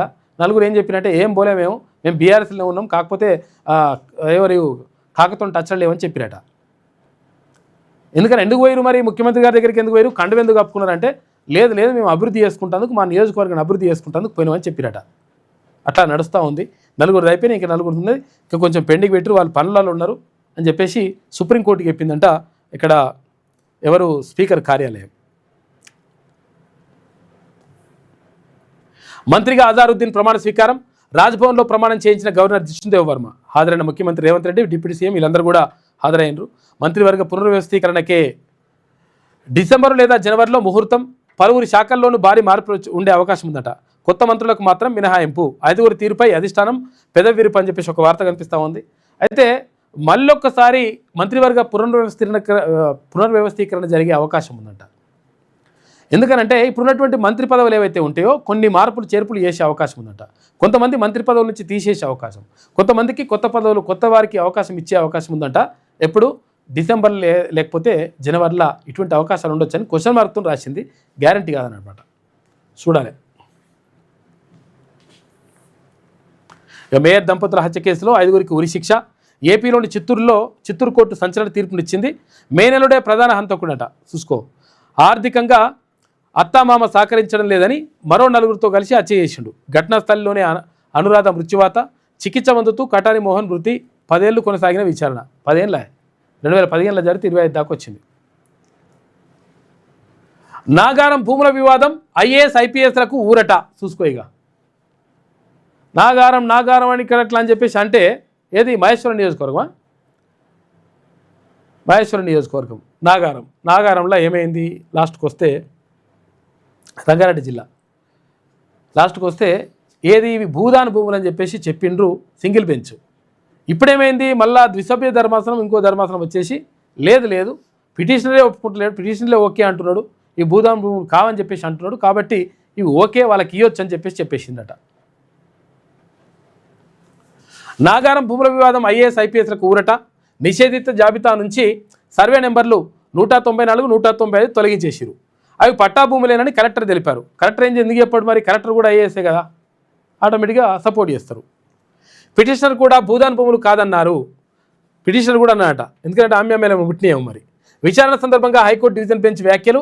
సింగిల్ జడ్జి ఆదేశాలు కొట్టివేత. సర్వే నెంబర్ 181, 182లపై ఆదేశాలు యథాతథంగా ఉంటాయట. నిషేధిత భూముల జాబితా రెడీ చేసిందట. మరోవైపు నాగారం భూముల విషయంలో ఐఏఎస్ ఐపీఎస్లకు హైకోర్టు డివిజన్ బెంచ్లో ఊరట లభించింది.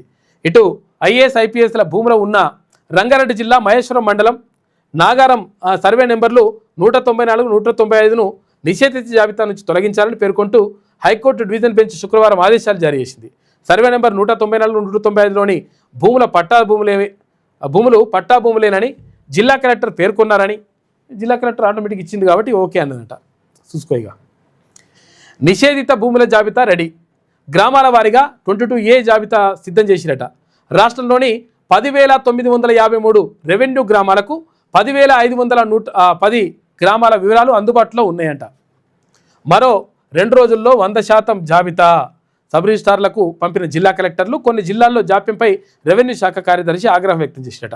రిజిస్ట్రేషన్ శాఖ CCLA ఇచ్చిన ఫార్మాట్లు వేరువేరుగా ఉన్నందునే జాప్యం అని చెప్పేసి కలెక్టర్లు చెప్తున్నారట. ఎందుకు లేట్ అయిందంటే తారవ ధాన్యం కొనుగోలు. తారవ ధాన్యం పాపం మొత్తం లీల 150 క్వింటాల ధాన్యం మొత్తం కూడా ఏది అందులో డ్రైనేజీలో కొట్టుకుపోతుంటే పాపం ఏడుస్తున్నది లబో దిబ్బో అని. 50,000 రూపాయలు ఇచ్చిందంట కేంద్ర మంత్రి బండి సంజయ్. తర్వాత మరి కొన్నారని అంటున్నారు కానీ మరి ఏముంట్లో ఉన్నాయా పోయినాయా తెలియదు కదా. వరదలో నష్టపోయిన హుస్నాబాద్ మహిళా రైతు ఖాతాలో డబ్బులు జమైనాయి. బండి సంజయ్ 50,000 రూపాయలు ఇచ్చినట. నాలాల కబ్జాను ఉపేక్షించొద్దు, చెరువుల ఆక్రమణను తొలగించాల్సిందే, ఎంతటి వారినైనా వదిలిపెట్టొద్దు. వరంగల్ సమ్మయ్య నగర్లో సీఎం రేవంత్ రెడ్డి, మంత్రి పొంగులేటి వీళ్ళందరూ కూడా కలిసి పర్యటించారు.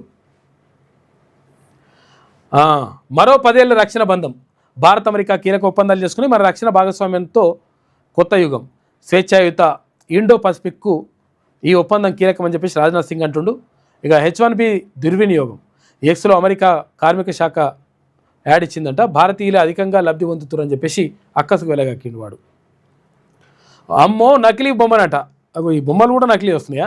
ఆందోళన కలిగిస్తున్న ఆధారిత డీప్ ఫేక్ వీడియోలు, చిత్రాలు.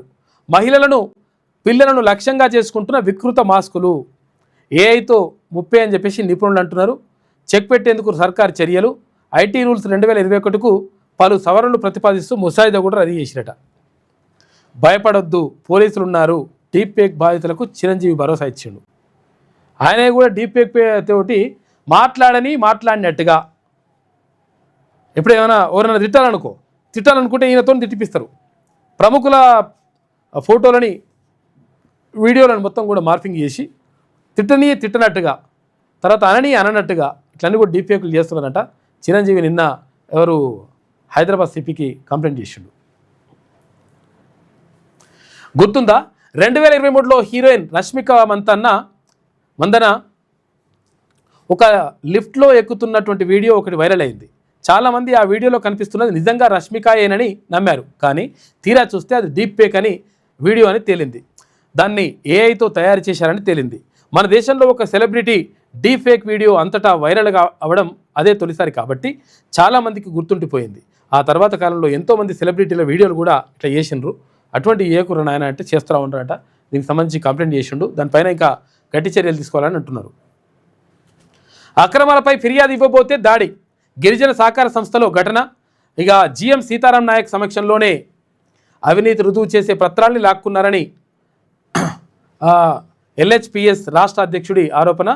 ఇక జిఎంపై పోలీస్ స్టేషన్లో కేసు నమోదు. మంత్రి అడ్లూరికి ఫిర్యాదు చేసిన బాధితుడంట. ఇక ఫిబ్రవరి 25 నుంచి ఇంటర్ పరీక్షలు ఉంటాయి.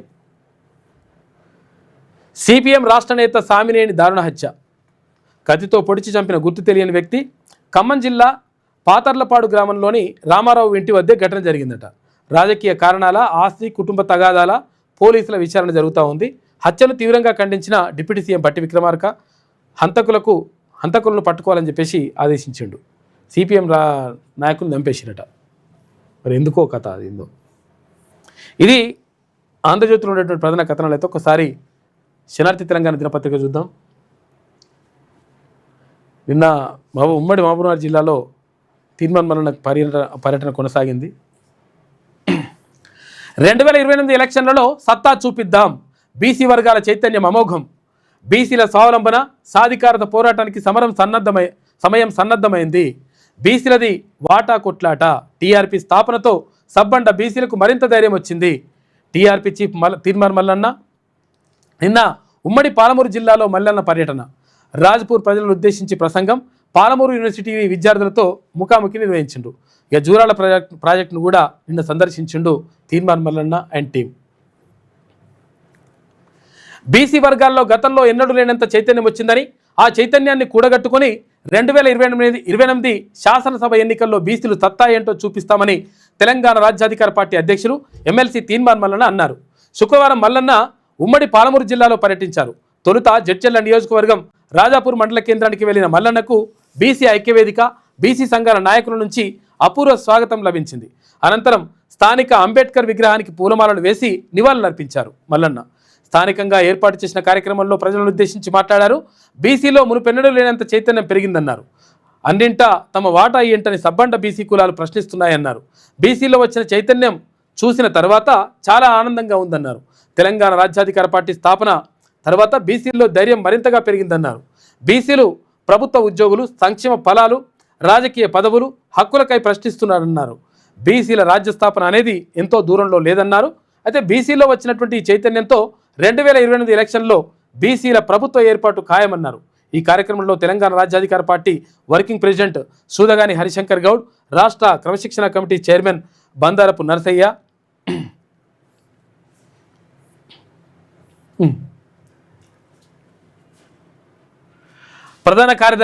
రాష్ట్ర ప్రధాన కార్యదర్శి సంఖ్యం సూర్యారావు, ఉపాధ్యక్షుడు ఎల్లబోయిన ఓదేలి యాదవ్, రాష్ట్ర కార్యదర్శులు శివావీర్ రెడ్డి, ఇక కొమ్ము ప్రవీణ్ రాజ్, టీఆర్పీ మహబూబ్నగర్ జిల్లా అధ్యక్షులు జైపాల్ రెడ్డి, ఇటు ప్రధాన కార్యదర్శి రవిముదిరాజ్, రాష్ట్ర నాయకులు తిరుమలి నాగరాజ్ గౌడ్, బొడ్డుపల్లి చంద్రశేఖర్, బి లింగం యాదవ్, నాయకులు శ్రీశైలం తదితరులందరూ కూడా ఈ కార్యక్రమంలో పాల్గొన్నారు. పాలమూరు యూనివర్సిటీ విద్యార్థులతో ముఖాముఖి కూడా నిర్వహించారు. ఇక రాజపూర్ మండల కేంద్రంలో కార్యక్రమం ముగిసిన తర్వాత మల్లన్న మహబూబ్నగర్ జిల్లా కేంద్రంలోని పాలమూరు యూనివర్సిటీని ఆకస్మికంగా తనిఖీ చేశారు. అక్కడ విద్యార్థులతో మాట్లాడి వారి సమస్యలను అడిగి తెలుసుకున్నారు. విద్యార్థులకు ఎలాంటి సమస్యలున్నా తెలంగాణ రాజ్యాధికార పార్టీ నాయకుల దృష్టికి తీసుకురావాలని విద్యార్థులకు సూచించారు. టీఆర్పీ నేతలు ఎల్లవేళలా వారికి అండగా ఉంటారని భరోసా ఇచ్చారు. విద్యార్థుల సమస్యలు, హాస్టల్స్లో ఇబ్బందులు, వర్సిటీ నిర్వాహకులు ఇతరత్రా ఏ రకమైనటువంటి ఇబ్బందులున్నా స్టూడెంట్స్కు అండగా ఉండాలని తెలంగాణ రాజ్యాధికార పార్టీ స్థానిక నేతలకు సూచించారు. విశ్వవిద్యాలయంలో ఓ బీసీ సదస్సు ఏర్పాటు చేస్తే బాగుంటుందన్నారు. తద్వారా బీసీ సమస్యలు పరిష్కారాలు హక్కులు సాధికారతపై విద్యార్థులకు మరింత అవగాహన పెరుగుతుందన్నారు. విద్యార్థులతో ముఖాముఖి కార్యక్రమం పూర్తయిన తర్వాత మల్లన్న గండేడి మండలంలో సరదాగా కాసేపు ఆటో నడిపి అందరినీ అబ్బురపరిచారు. ఆ తర్వాత కురుమూర్తి ఆలయాన్ని దర్శించుకొని జూరాల ప్రాజెక్టును కూడా సందర్శించిండు తీన్మార్ మల్లన్న. మొత్తం కూడా నాయకులందరూ కూడా అక్కడికి వచ్చేసిండ్రు, పాల్గొన్నారు కార్యక్రమంలో. మంచి ఆదరణ లభించింది అక్కడ. ఇక టీఆర్పీలోకి చేరికల జోరు. సిరిసిల్ల జిల్లా నుంచి భారీగా జైనింగ్స్ అయిన నిన్న. ఇక క్యూనస్ వేదికగా జిల్లా కన్వీనర్ బుర్రా మల్లేశం గౌడ్ ఆధ్వర్యంలో చేరికలు. ఇక కండువా కప్పి పార్టీలోకి ఆహ్వానించిన తీన్మార్ మల్లన్న పార్టీ సంస్థాగత బలోపేతంపై దృష్టి పెట్టాలని ఆదేశాలు. ఇటు త్వరలోనే నేరెళ్లలో టీఆర్పీ భారీ బహిరంగ సభ పెడతామని చెప్పేసి టీఆర్పీ జిల్లా అధ్యక్షుడు బుర్రా మల్లేశం గౌడ్ నిన్న హామీ ఇచ్చిండు, ప్రకటించిండు నిన్న. తెలంగాణ రాజ్యాధికార పార్టీలోకి చేరికల జోరు కొనసాగుతోంది. శుక్రవారం సిరిసిల్ల జిల్లా నుంచి ఆ జిల్లా అధ్యక్షుడు బుర్రా మల్లేశం గౌడ్ ఆధ్వర్యంలో 30 మంది కార్యకర్తలు హైదరాబాద్ క్యూనూస్ కార్యాలయం వేదికగా తీన్మార్ మల్లన్న సమక్షంలో టీఆర్పీ తీర్థం పుచ్చుకున్నారు. వీరందరికీ మల్లన్న కండువా కప్పి టీఆర్పీలోకి ఆహ్వానించారు. ఈ సందర్భంగా మల్లన్న మాట్లాడుతూ తెలంగాణ రాజ్యాధికార పార్టీ సంస్థాగత బలోపేతం కోసం శక్తివంతన లేకుండా పనిచేయాలని పిలుపునిచ్చారు. బీసీ ఎస్సీ ఎస్టీ మైనార్టీ వర్గాల ఆత్మగౌరవం హక్కుల సాధికారత లక్ష్యంగా టీఆర్పీ ఆవిర్భవించిందన్నారు. అందువల్ల పార్టీ ఆకాంక్ష ఆశయాల సాధన కోసం కష్టపడి పనిచేయాలని సూచించారు. 2028 వరకు తెలంగాణలో బీసీ రాజ్యాధికారాన్ని తేవడమే టీఆర్పీ ప్రధాన లక్ష్యమన్నారు. జిల్లా అధ్యక్షులు బుర్రా మల్లేశం గౌడ్ మాట్లాడుతూ సిరిసిల్లలో పార్టీ బలాన్ని పెంచేందుకు గ్రామ మండల జిల్లా స్థాయిలో కమిటీలను ఏర్పాటు చేయనున్నట్లు తెలిపారు. త్వరలో నేరెళ్లలో 1000 మందితో టీఆర్పీ సభ నిర్వహించనున్నట్లు వెల్లడించారు. టీఆర్పీలో కొత్తగా జాయినింగ్ అయినటువంటి వారితో సిరిసిల్లలో పార్టీకి కొత్త ఊపు వచ్చిందన్నారు. ఈ కార్యక్రమంలో జిల్లా కో కన్వీనర్ కొంపెల్లి ప్రశాంత్, నంది నరేష్, మార్కాండేయ, అటు సబ్బని భాస్కర్, వంజరి మధు, సోమన్న, రమేష్, ప్రసాద్ తదితరులందరూ కూడా చాలామంది పాల్గొన్నారు ఈ కార్యక్రమంలో.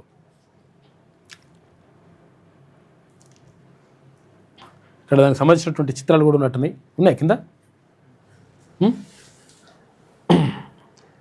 నిన్నటి కార్యక్రమానికి సంబంధించి నిన్న మహబూబ్నగర్ జిల్లా పర్యటన, తర్వాత ఈ వానికి సంబంధించినటువంటి కార్యక్రమాలు. కురుమూర్తి ఆలయంలో కూడా ప్రత్యేక పూజలు చేసి దర్శించుకున్నాడు అక్కడ కురుమూర్తిని. ఎందుకంటే బాగా భారీగా వస్తారు, తరలి వస్తారు. ఇప్పుడు అవి జరుగుతున్నట్టున్నాయి బ్రహ్మోత్సవాలు. మొత్తం నిన్న అక్కడికి వెళ్ళిండ్రు, పూజలు కథాకమావేశం అంతా కూడా జరిగింది అక్కడ.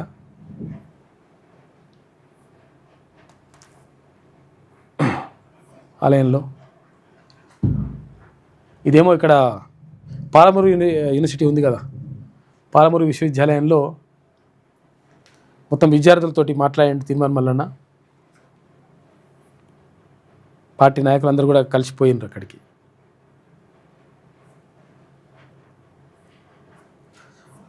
అన్ని పరిశీలించిండ్రు.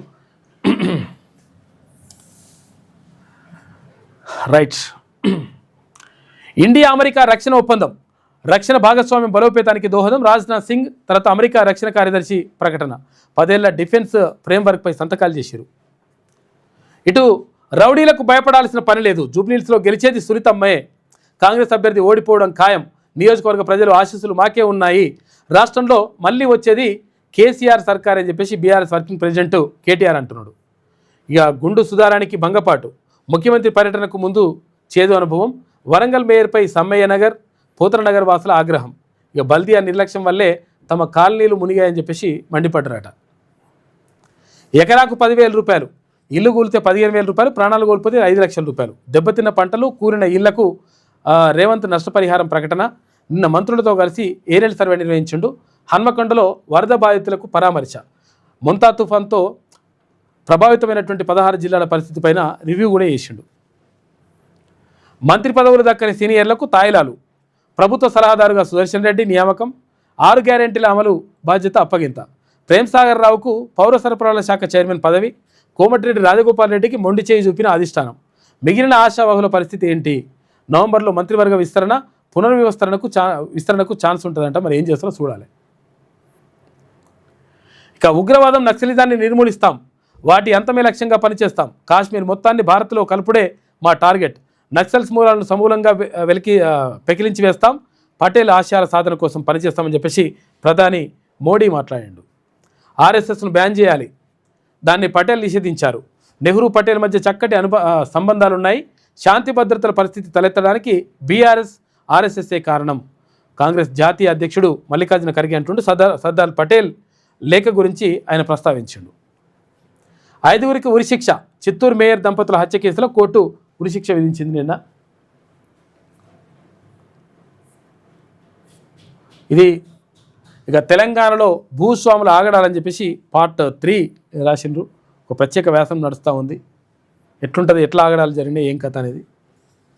ఇక నేటి మాట చూసుకుంటే, అక్కడే ఆగిపోయావేంటి, అలా వెక్కి వెక్కి ఏడిస్తే నువ్వు గమ్యం ఎలా చేరుకుంటావు, కష్టపడకుండా ఫలితం ఆశించడం నీ మూర్ఖత్వం, ఒక్కసారి ఓడిపోతే అంతలా బాధపడాలా, కష్టాలు కన్నీళ్ళు నీ ఒక్కడికే లేవు, ఈ నేలపైన ఎప్పటికీ సుఖంగా ఉన్న వ్యక్తులు లేరు, బాధ దిగమింగుకొని ఓటమి చవి చూసిన మనుషులు చరిత్రను తిరగరాశారు, గొప్పోళ్ళంతా ఆకాశం నుంచి ఊడిపడ్డోళ్ళేం కాదు, అందరూ సమానమైన మానవులే, నీలో ఉన్న పట్టుదలే నిన్ను విజయాలకు చేరుస్తుంది, కాలంతో స్నేహం చేయి, ప్రతి క్షణాన్ని వృధా చేయకుండా నీ లక్ష్యం కోసం ఖర్చు చేయి, ఇవాళ కాకపోయినా రేపైనా నువ్వు నీ గమ్యం చేరుకుంటావు, అంతేగాని చిన్న చిన్న కష్టాలకే కుంగిపోయి నీ మానసిక ప్రశాంతతను పాడు చేసుకోకు, పడిపోయిన చోటు నుంచే పరిగెత్తడం మొదలుపెట్టు, లేచి నీలో ఉన్న ఏకాగ్రతతో ముందుకెళ్ళు అని చెప్పేసి చాలామంది బాధపడుతుంటారు. ఇక నాకు అయిపోయింది, నాకు ఏం లేదు, ఇక నాకు మొత్తం సర్వం కోల్పోయినా, ఇక నా జీవితమే లేదనుకుంటారు కొంతమంది. అట్లేం అవసరం లేదు నాయన. అసలు యాక్చువల్గా చాలామంది గొప్ప గొప్ప స్థాయిలో ఉన్నవాళ్ళు, గొప్ప గొప్ప చరిత్రలో నిలిచిపోయిన వాళ్ళందరూ కూడా కష్టాలు పడ్డోళ్ళే, డైరెక్ట్ మొగుల మీదకి వాళ్ళు పడిపోలే. కాబట్టి కష్టాలు వస్తున్నాయి అంటే మనం రాటు తీరుస్తుంది అన్నట్టు లెక్క, పరీక్షలు పెడుతున్నట్టు లెక్క. ఆ పరీక్షలన్నీ నెగ్గుకుంటా కష్టాలు పడుకుంటూ వస్తే డెఫినెట్గా మంచి ఫలితమే ఉంటుంది, మంచి స్థాయిలోనే ఉంటారు. చిన్న చిన్న కష్టాలకే. అందుకే ఆయన సిరివెన్నెల అది ఒకటి రాస్తాడు, అమ్మోళ్ళు అయ్యోళ్ళు అని చెప్పేసి ఉంటాయా చానాళ్ళు, కరెంటు రెంటు ఎక్సెట్రా మన కష్టాలు, కర్రీలో కారం ఎక్కువ అయితే కన్నీళ్ళు, ఇట్లుంటుంది అనమాట. అంటే కర్రీలో కారం ఎక్కువైతే కూడా కన్నీళ్ళే, కరెంటు రెంటు ఇవే పెద్ద కష్టాలు అయిపోయి, మొత్తం ప్రపంచ కష్టాలు అయిపోతాయి అట్లా అన్నట్టుగా మంచిగా పాట రాస్తాడు. పల్లె కన్నీరు పెడుతుందో కనిపించని కుట్రలా అని చెప్పేసి గంటా సోమన్న ప్రత్యేక వ్యాసం రాసిండు. జిల్లా వ్యాప్తంగా ఘనంగా జాతీయ సమైక్యత దినోత్సవం నిర్వహించినట. ఇది శనార్థిలో ఉన్నటువంటి ప్రధాన కథనాలు అయితే ఒకసారి కీమేమంటుందో చూద్దాం. ఇక లాస్ట్ పబ్లిక్ని బాగా చూపిస్తున్నట్టున్నారు. కారుకు ఓటేస్తే స్కీములు ఆపేస్తాం, రేవంత్ దాదాగిరి, ఓటర్లకు బ్లాక్మెయిల్. ఇట్లా ఎవరన్నారు, ఇట్లా అన్నారా ఎవరు నిజంగా? అట్లా గ్యారెంటీలు ఇవ్వకుంటే గల్లా బట్టి నిలదీస్తాం, జూబ్లీహిల్స్లో కాంగ్రెస్ను ఓడగొడితే హామీలు అమలవుతాయి, 420 హామీలు ఇచ్చి అందరినీ కాంగ్రెస్ మోసం చేసింది, 2 ఏళ్ల పాలనలో ఒక్కరినైనా మంచి జరిగిందా అని చెప్పేసి అంటున్నారు. మీ 10 ఏళ్ల పాలనలో ఏం జరిగిందో చెప్పరు, అదే రామన్న అదాన్ని వింటారు. మరి హైడ్రా రంగనాథ్ హైకోర్టుకు రండి అని చెప్పేసి హైడ్రా కమిషనర్కు న్యాయస్థానం సమన్లు, వ్యక్తిగతంగా హాజరు కావాలంటూ ఆదేశం, కోర్టు ధిక్కరణ పిటిషన్పై ఉత్తర్వులు జారీ చేసినట. పేదలైతే బుల్డోజర్, పెద్దలకు జీ హుజూర్ అని చెప్పేసి అంటున్నారు. నిజంగా ఇప్పుడు ఆ హైదరాబాద్ బిల్డింగులు కూడా ఉన్నాయంటే చాలా, అవి కూడా గొలగొట్టి పడేసేరి, ఏవి అక్రమంగా నిర్మించినాయి. బీసీలకు అవమానం, రిజర్వేషన్ల కోసం ఓఈలో ధర్మదీక్ష, టెంట్కు అనుమతించని పోలీసుల ఓవర్ యాక్షన్తో మంత్రి విప్ బీసీ నేతల ఆవేదన, ఎండలోనే దీక్ష కూర్చున్నట, నేలపైన కూర్చొని నిరసన తెలిపిన మంత్రి శ్రీహరి, విప్ బీర్ల ఐలయ్య. అప్పుల బాధతో రైతు ఆత్మహత్య, అయితే 5 లక్షల బాకీతో ఆందోళన, ములుగు జిల్లాలో ఘటన, గుండెపోటుతో ఆటో డ్రైవర్ చనిపోయిండు. ఇక కాంగ్రెస్లో అజార్ కుంపటి అని చెప్పేసి ఇంకో ఇట్లా, ఎందుకంటే ఇల్లు తిట్టుకోవాలని రాస్తుంది అనమాట. ఇట్లా ఓ పుల్లేసి వదిలేస్తుంది ఆమె. ఈ నగరానికి ఏమైంది? జూబ్లీహిల్స్ పరిధిలో దళిత మహిళపై రేపు, బల్దియా పారిశుద్ధ్య కార్మికురాలపై లైంగిక దాడి, తెల్లవారుజామున పనికి వెళ్తుండగా అఘాయిత్యం, ఎర్రగడ్డ ఫుట్ఓవర్ బ్రిడ్జి దాటుతుండగా దారుణం, కాంగ్రెస్ పాలనలో మహిళలకు రక్షణ కరువు అని చెప్పేసి ఇట్లా వార్త కనిపిస్తూ ఉంది. ఇది నమస్తే తెలంగాణ రాసుకొస్తున్నారు కథనాలు. మొత్తం మీద ఇక్కడ తెలంగాణ రాజ్యాధికార పార్టీ మొత్తం కూడా ప్రజల్లోకి వెళ్తూ ఉంది. తర్వాత ప్రజల్లో కూడా దీనిపైన చర్చ జరుగుతూ ఉంది. అసలు ఏం జరుగుతుంది, ఏం కథ, అసలు నిజంగా బీసీలకు నిజంగా అన్యాయం జరిగిందా అని దానిపైనే జరుగుతూ ఉంది.